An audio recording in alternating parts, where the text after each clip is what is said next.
말씀은 창세기 29장 우리 1절부터 3절 말씀입니다.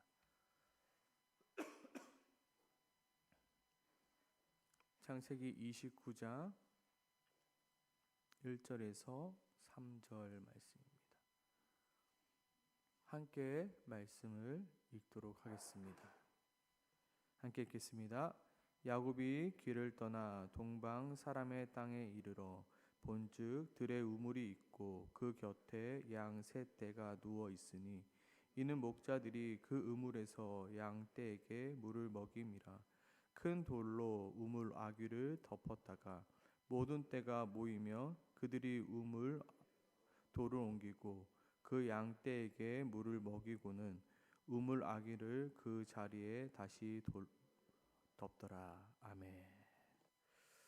혹시 인격은 지갑에서 나온다라는 말을 들어보신 적이 있으십니까? 사람의 인격은 어디서 나오냐? 바로 지갑에서 나온다. 혹시 이 말에 다들 동의하고 계십니까? 저는 이 말을 전적으로 동의합니다. 저도 일단 지갑이 좀 두둑해지면 마음이 편해지고 좀 마음의 여유가 좀 생깁니다. 일단 지갑에 돈이 좀 두둑해지면요, 별 걱정이 없는 것 같습니다. 걱정이 있어도요, 대수롭지 않게 넘깁니다. 그러나 지갑에 돈이 없으면요, 스스로 조급해지고 스스로 좀 쪼잔해지고 불안해지는 것 같습니다. 이 문제는 아내와 자녀와의 관계에서도 그렇고 사회생활 속에서도 좀 그런 것 같습니다. 돈이 좀 있을 때는 아이들이 아빠 뭐 필요해 하면 사, 괜찮아, 사. 여유로운 아빠가 되고 자상한 아빠가 됩니다. 또 돈이 좀 있을 때는 아내가 이거 사야 될까 저거 사야 될까 고민하고 있을 때 뭐라고 해야 됩니까? 둘 다 사라고 말할 수 있는 다정함과 여유가 좀 있습니다. 근데 지갑에 돈이 없으면요, 아빠 나 이거 필요해. 근데 그거 왜 필요한데? 따져 묻습니다. 아내가 이거 살까 저거 살까 할 때 뭐라고 말합니까? 그 옷 있는데 왜 또 사냐고. 그렇게 싸움이 벌어지게 됩니다. 그리고 또 어떤 장로님은 이렇게 말씀하시는 분도 있습니다. 돈으로 해결하는 문제가 가장 쉬운 문제다. 진짜 맞는 것 같습니다. 제가 막 이게 돈 때문에 이게 잘 될까요? 라고 말하는데 목사님, 돈으로 고민하는 문제가 가장 쉬운 문제입니다. 돈으로 하면 되잖아요. 어려울 게 하나도 없습니다. 인심은 곳간에서 난다고 하잖아요. 곳간이 풍족하면요, 별 문제 될 게 없습니다. 그러나 문제는 어디서 발생합니까? 바로 돈이 없을 때. 돈이 없을 때, 곳간이 비었을 때 돈으로 해결하는 문제가 가장 힘들고 어쩌면 가장 비참한 모습이기도 하는 것입니다. 이렇듯 우리의 삶의 모습은 돈이 있을 때와 돈이 없을 때 그 모습의 태도와 그 모습이 서로 다릅니다. 완전 극명하게 다릅니다. 그런데 여기서 우리는 이렇게 한 번 더 질문해 볼 수 있습니다. 돈이 있을 때와 돈이 없을 때 우리의 삶의 모습과 태도가 이렇게나 다른데 돈보다 더 크신 하나님이 나와 함께 있음을 알았을 때와 몰랐을 때 우리의 삶의 태도는 얼마나 다를까? 돈이 나에게 많이 있다는 것을 내가 알았을 때와 돈이 나에게 없을 때에 나의 삶의 태도와 모습이 이렇게나 극명하게 다른데 만군의 하나님이 나와 함께 계시다는 것을 아는 자와 모르는 자의 삶의 태도는 다를 수밖에 없다는 것입니다. 오늘 창세기 29장 1절이 그것을 우리에게 보여주고 있습니다. 1절의 시작은 이렇게 시작합니다. 들어 올리다. 무엇을 들어 올리냐면 발을 들어 올린다라고 말합니다. 누구의 발을 들어 올립니까? 지금 야곱이 자신의 발을 들어 올려서 어디로 향합니까? 동방 사람의 땅으로 향하고 있다라고 말합니다. 지금까지 야곱의 인생은 끌려다니는 인생입니다. 동방으로 가기 싫어가지고 내가 거기 왜 가야 돼? 한숨 짓고 있는 야곱인데요.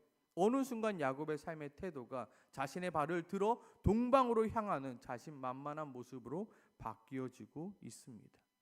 지금까지 야곱의 인생은 절망과 낙심뿐이었습니다.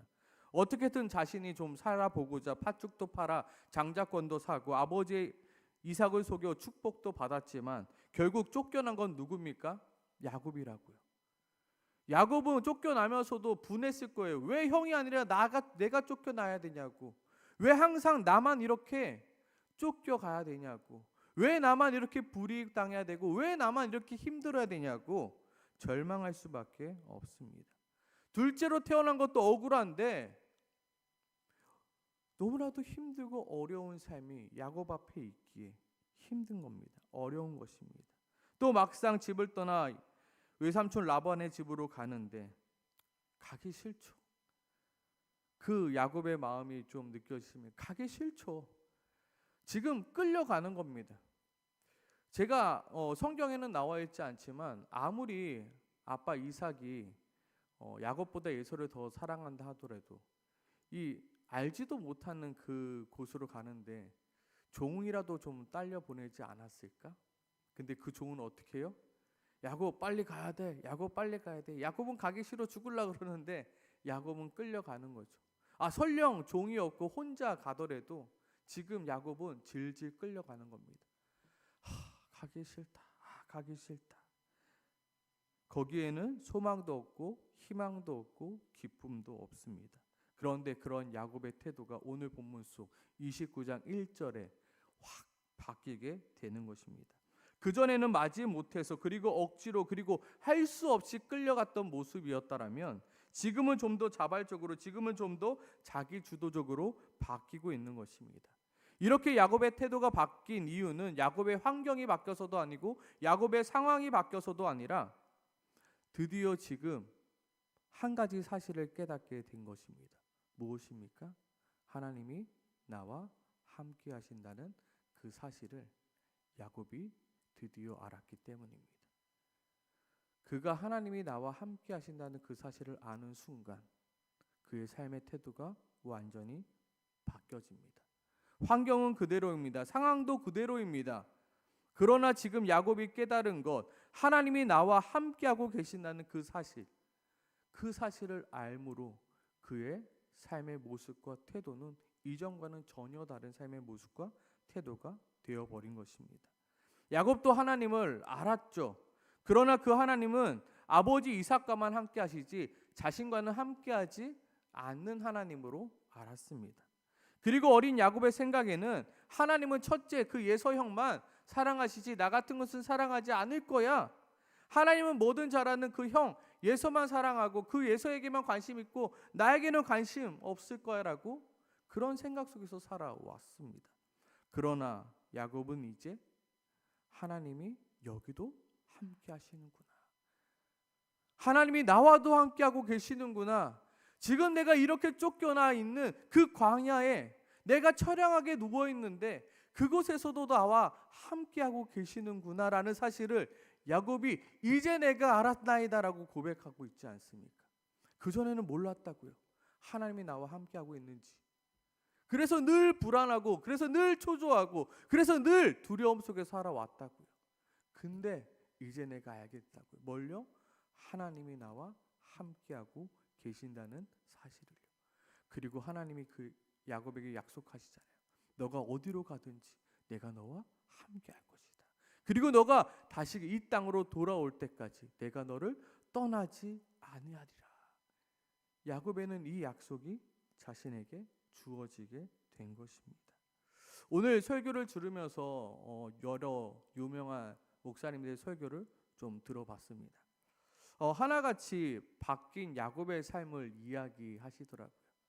그러면서 예를 들어서 이전에는 말도 잘 못했던 야곱이 오늘 후방 구절을 보니까요. 목자들에게 이제 오히려 너는 어디서 왔느냐라고 물어볼 수 있는 자신감 있는 사람으로 바뀌게 되었다라고 말합니다. 또 라헬이 왔을 때 자기 우물도 아니면서 라헬이 양떼를 몰고 왔을 때 어떻게 합니까?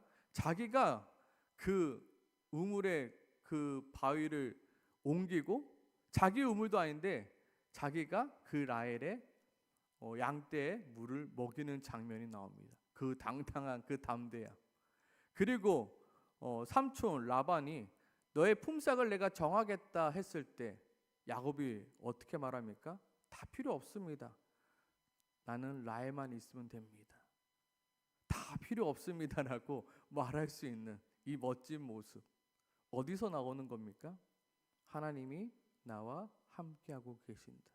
하나님이 내가 어딜 가든 지키신다라는 그 약속을 알았기 때문이죠. 야곱의 상황과 야곱의 환경은 변한 것이 아무것도 없습니다. 여전히 집에서 쫓겨난 빈털터리입니다. 여전히 자기에는 아무것도 없습니다. 빈털터리라고요. 자신의 상황과 환경은 변한 게 전혀 없거든요. 그러나 하나님이 자신과 함께 계신다는 사실을 알게 되었고 믿게 되었고, 그리고 하나님의 약속을 알게 되었으므로 야곱의 모습은 전혀 다른 모습으로 바뀌게 되었다는 것입니다. 무엇이 야곱의 삶의 모습과 태도를 변화시켰나요? 그리고 무엇이 우리의 삶의 모습과 태도를 변화시켜 나갈까요? 물론 돈이 있으면 우리의 삶이 변하겠죠. 물론 배움도 중요하겠죠. 그러나 가장 중요한 것, 하나님을 알아가는 것이 가장 중요하다를 오늘 성경은 우리에게 가르쳐주고 있는 것입니다. 저는 어느 교회를 가든 어느 부서를 가든 하나님이 영원전에 나를 선택하셨다라는 것을 항상 가르치고 강조합니다. 그리고 그 선택은 너가 잘해서 너가 못해서가 아니라 이미 영원전에 하나님께서 너를 결정하심으로 결정된 그 선택이야. 그리고 그 선택은 영원토록 변하지 않아. 절대로 변하지 않아. 하나님의 너를 향한 그 사랑은 절대로 변하지 않아를 주구장창 가르칩니다. 왜요? 그것을 아는 사람과 그것을 모르는 사람의 삶의 태도와 모습은 다르기 때문입니다. 하나님이 나와 함께 하시고 하나님이 나를 지켜주시고 하나님이 나를 버리지 아니하심을 아는 친구와 모르는 친구의 삶의 모습과 삶의 태도는 다를 수밖에 없습니다. 어떻게 같을 수가 있겠습니까? 만군의 하나님이 나와 함께 하신다는 것을 아는 사람과 그 하나님이 나를 지키신다는 것을 아는 사람과 내가 어딜 가든지 나와 함께 하신다는 것을, 나를 절대로 포기하지 아니하신다는 것을 아는 사람과 모르는 사람의 인생의 모습과 그 태도는 같을래야 같을 수가 없다는 것입니다. 절망의 순간에, 위기의 순간에도 하나님이 나와 함께 하신다는 아는 사람은, 나를 지키신다는 아는 사람은 당당해질 수밖에 없습니다. 침착해질 수밖에 없습니다. 여유로울 수밖에 없습니다. 하나님, 왜요? 기도할 수 있잖아요. 하나님. 근데 그것을 모르는 사람들은 어떻게 합니까? 이전의 야곱의 모습처럼 늘 초조합니다. 늘 불안해합니다. 늘 염려합니다. 늘 누군가와 비교합니다. 그리고 누군가를 속이게 되고 비굴해지고 비열해지게 되는 것입니다. 모르겠습니다. 오늘 본문을 통해서 많은 설교들 속에서는 우리는 이렇게 살아야 합니다. 우리는 저렇게 살아야 됩니다를 이야기하더라고요. 근데 저는요, 우리가 왜 다르게 살아갈 수밖에 없는지에 대한 그 원인을 가르쳐야 한다 저는 생각합니다. 우리가 왜 달라질 수밖에 없다고요? 우리는 하나님을 알기 때문이에요. 우리가 믿고 있는 하나님이 어떠한 분이신지 아는 것, 우리가 믿는 하나님이 어떠한 분이신지 가르쳐야 한다는 것입니다. 내가 믿는 하나님이 어떠한 분인지 내가 정말로 제대로 알면요, 가르쳐 주지 않아도 내 인생의 모습과 태도는 바뀌어질 수밖에 없습니다. 누가 가르쳐 주지 않아도요, 지갑에 돈이 있으면요 훨씬 부드러운 사람이 되는 것을 알게 됐고요, 훨씬 여유로워지고 젠틀해진다는 걸 알게 되었거든요. 마찬가지로 누가 가르쳐 주지 않아도요, 하나님이 나와 함께함을 아는 자와 그 약속을 아는 자는 그의 삶의 태도와 그 모습이 달라질 수밖에 없다고요. 근데 뭐가 문제라고요? 모르는 게 문제라고요. 교회를 다녀요. 근데 내가 믿는 하나님이 어떠한 하나님인지 모르고 그냥 다닌다고요. 그게 문제라고요. 늘 불안해해요. 늘 염려해요. 하나님이 나를 싫어하면 어떠지? 하나님이 나를 버리면 어떡하지? 하나님이 나와 함께하고 계시지 않으면 어떡하지? 늘 염려와 불안 속에 살아가요. 근데 알아야 된다고요. 하나님이 나를 영원전에 선택하셨고 그 선택은 영원토록 변하지 않는다는 거. 높음이나 깊음이나 그 무엇도 그 사랑에서 끊을 수 없다라고 외우면 뭐합니까? 그것을 믿지 못하면 내 삶은 변하지 않는다고요. 하나님이 나와 함께 계심을, 그리고 하나님이 나를 지키고 나를 인도하고 계심을 내가 알고 믿을 때 우리의 삶은 변하게 되어지는 것입니다. 아멘이십니까? 아멘. 그리고 좀 더 여기서 나가서요, 예수 그리스도께서 나의 죄를 위하여 십자가에 못 박혀 죽으심으로 내가 구원받았다는 사실을 믿음으로 내가 구원받았다라는 이 사실을 알고 믿는 자와 알지만 제대로 알지 못하고 제대로 믿지 못하는 사람과는 그 신앙생활의 모습과 태도는 다를 수밖에 없습니다. 이 복음을 알고는 있으나 제대로 알지 못하고 제대로 믿지 못하는 사람과의 그 신앙생활은 다르다고요. 그것을 그냥 알고만 있어요. 근데 제대로 알고 있지 못하고 그냥 믿는 척만 해요. 그러면요, 그 신앙생활도 어때요? 늘 불안하고 늘 초조해요. 맨날 물어보죠. 저희 아이들도 맨날 물어봐요. 아빠, 내가 천국 갈 수 있어? 내가 이렇게 하면 천국 갈 수 있어? 나도 아빠랑 같이 천국 갈 수 있어? 늘 구원이 흔들려요. 늘 구원이 불안해요. 내가 좀 예수 잘 믿는 것 같으면 내 구원은 확실한데 내가 좀 잘 못하고 있으면 늘 불안해요. 우리 주일학교, 우리 다니엘학교도 늘 마찬가지예요. 너 큐티 몇 번 했어? 너 어떻게 예배하고 있어? 너 이렇게 구원받을 수 있어? 하면 늘 불안해요. 예수 그리스도의 복음을 내가 제대로 알지 못하고 제대로 믿지 못한 채 내가 아는 척 믿는 척하며 살아가니까 늘 신앙이 불안한 거예요. 늘 신앙이 흔들리는 거예요. 내가 예수 그리스도의 복음으로 말미암아 내가 의롭다 하심을 받았고 내가 하나님의 자녀가 되었음을 내가 제대로 알고 제대로 믿어야 되는데 내가 제대로 믿고 제대로 알지 못하고 있으니까 내 신앙생활이 늘 불안하고 늘 초조하고 늘 변덕스러움 것뿐이라는 것입니다. 그러니 신앙생활이 늘 숙제 같습니다. 그리고 주일만 되면 늘 숙제 검사를 하러 오는 것처럼 부담스러운 거고요. 그래서 내 아이의 신앙생활이 즐겁지 않고 힘들고 버겁게 되는 것입니다. 우리가 예수 그리스도의 복음을 많이 들었습니다. 그러나 그 복음이 나의 복음이 되지 않으면요, 우리의 신앙생활의 모습과 태도는 바뀔 수 없다고요. 야곱도요, 하나님에 대한 이야기 많이 들었어요. 야곱도요, 하나님이 어떠한 분인지 알았어요. 근데 야곱이 뭘 몰랐다고요? 그 하나님이 여기에도 나와도 함께하고 계시는 줄은 몰랐다고요. 그 복음을 알았어요. 그런데 그 복음이 나의 복음이 되지 않으면 우리 또한 바뀔 수 없다는 거예요. 늘 수동적이며 늘 불평과 원망과 지침의 연속이라는 거예요. 신앙생활이 재미가 없어요. 그러나 그 복음이 나의 복음이 되어지는 순간 나의 신앙생활의 태도와 모습은 더 이상 불안함과 초조함이 아니라 어떻게 해요? 늘 감사가 넘치게 되는 것입니다. 왜요? 나의 신앙생활이 이제는 구원을 받기 위한 수단이 아니라 나의 신앙생활이 뭐예요? 구원에 대한 감사의 표현이 되기 때문입니다. 나의 신앙생활이요, 구원을 받기 위한 수단이 되면요 늘 힘들어요. 내가 열심히 기도해야지 내가 구원받지. 내가 예배를 빠지지 않아야지 내가 구원받지. 내가 헌금을 잘해야지 내가 구원받지. 내가 이거 해야지 구원받지. 그러면요 늘 신앙이 힘들어요. 근데 내가 이미 구원받았음에 감사함으로 내가 신앙생활을 하면요 그 신앙생활이 달라져요. 어떻게 신앙생활하고 계십니까? 예수 그리스도의 복음을 아는 척 믿는 척하며 흉내내며 살아가고 계십니까? 흉내만 내면요 힘들어요. 흉내만 내면요 결국에는 지쳐 쓰러지게 돼요.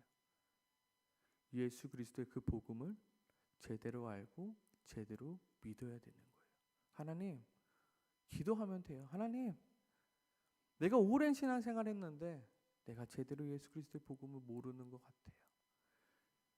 예수 그리스도의 복음을 믿는 척한 것 같아요. 예수 그리스도의 십자가의 그 복음이 나의 복음이 되게 도와주세요. 내가 정말로 예수 그리스도의 십자가로 말미암아 내가 의롭다 여김 받았으며 내가 하나님의 자녀가 되었음을 내가 믿고 내가 고백하며 내가 그렇게 살아가게 도와달라고 우리는 기도해야 돼요. 그때 우리의 신앙생활이 정말로 재밌어져요. 정말로 즐거워져요. 정말로 행복해져요. 억지로 야곱처럼 끌려가던 인생이 이제는 나의 발을 들어 내가 동방을 향해 가겠다라는 적극성이 생기는 거예요. 언제까지 신앙생활 끌려다니겠습니까? 언제까지 신앙생활 마지못해서 그저 그렇게 하시겠습니까?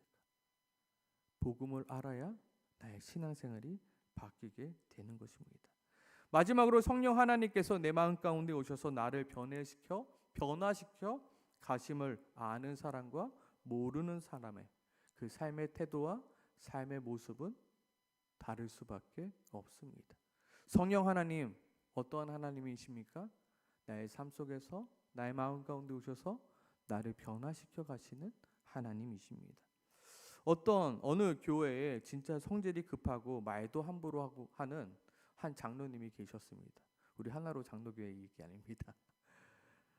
그 장로님께서 늘 하시는 말씀이 이런 말씀이셨습니다. 내가 60평생 이 모습 이 꼴로 살았어. 하나님도 내 성질, 내 성격 못 바꾼다고 막 이렇게 소리치시면서 자기 성격, 자기 성질 안 고치려고 그냥 그렇게 살아가겠노라 외쳤던 장로님이 계셨습니다. 그때 저는 그냥 웃어 넘겼습니다. 왜요? 언젠가 하나님이 크게 넘어뜨려서 장로님 그 성격과 그 태도가 바뀌어지겠지를 알았기 때문입니다. 많은 사람들이 바뀌지 않는 자신의 못난 모습과 습관들을 고치려고 해도 고쳐지지 않으니 결국 포기해 버립니다.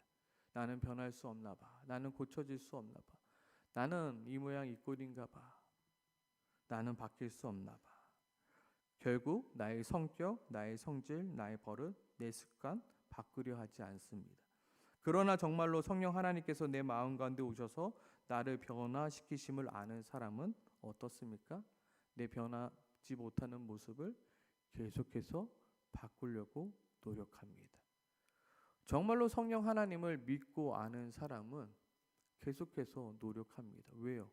성령 하나님이 결국 나를 바꾸시고 변화시켜 가실 것을 믿기 때문에, 그리고 알기 때문에. 나의 더러운 이 성질머리도, 나의 급한 이 성격도, 나의 함부로 하는 그 언어 습관도 결국에 하나님께서 나를 바꿔 가실 것을 내가 믿기에 노력할 때 나의 모습은 바뀌어지게 되는 것입니다. 말씀을 정리합니다. 나와 함께 하시는 하나님, 나의 죄를 대신하여 죽으신 그 예수님, 그리고 나의 마음 가운데 오셔서 나를 변화시켜 가시는 그 성령 하나님을 내가 알고 내가 믿을 때 비로소 나의 인생의 모습과 그 인생의 태도는 바뀌게 되어집니다. 오늘 본문 속 야곱의 모습이 그리하지 않았습니까? 그의 발을 들어 동방으로 향하게 됩니다. 그 발걸음에는 기대와 소망과 기쁨이 있습니다. 그의 삶의 태도는 완전히 바뀌게 됩니다. 그의 삶의 모습 또한 바뀌게 됩니다. 왜요? 그가 하나님을 알았기 때문에, 그가 하나님을 믿었기 때문에. 우리 또한 마찬가지입니다. 우리를 영원전에 선택하신 그 하나님, 변하지 않는 그 하나님, 나를 위해 십자가에 못 박혀 죽으신 그 예수 그리스도, 그리고 내 마음 가운데 지금도 계셔서 나를 변화시키시며 나를 인도해 가시는 그 성령 하나님을 내가 제대로 알고 제대로 믿어야 내 삶이 변하는 것입니다. 내 삶을 변화시키려고 연습하고 흉내내기보다 나를 변화시킬 수밖에 없는 그 삶의 원인들, 그 원동력인 그 하나님을 제대로 알고 제대로 믿어 변할 수밖에 없는 저와 우리 하나로 교회 성도님들 되시기 소망합니다.